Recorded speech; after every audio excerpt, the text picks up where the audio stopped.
In almost every audience listening to the gospel, there are people with all kinds of attitudes toward the gospel. This is the way it was in the first century when the apostles preached. We can see this is true from looking at some of the audiences of the gospel in the book of Acts.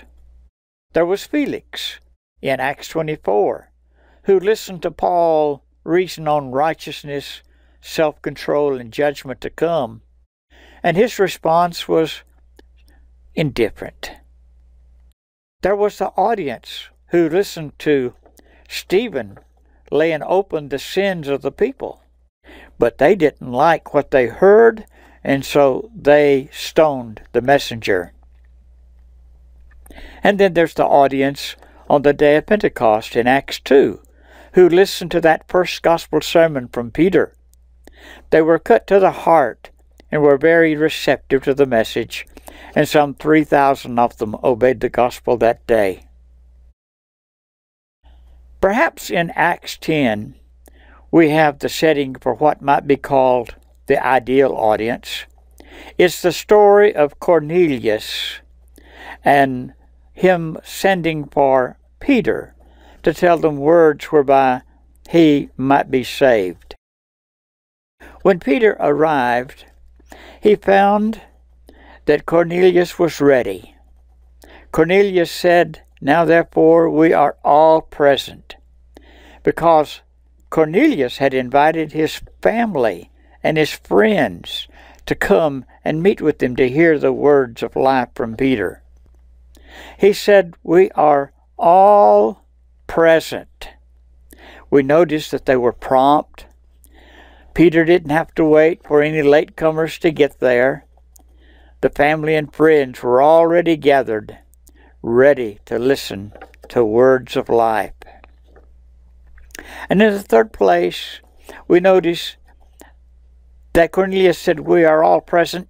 One translation says, "in the sight of God."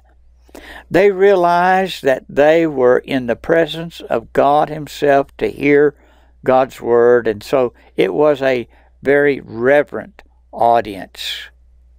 So he said, "We are ready to hear." They were going to be a receptive audience. They had their ears open to hear what Peter had to say. To hear, he said, all things. They were an unprejudiced audience. They wanted to hear all the things that Peter had to say from God. They didn't want Peter to leave anything out.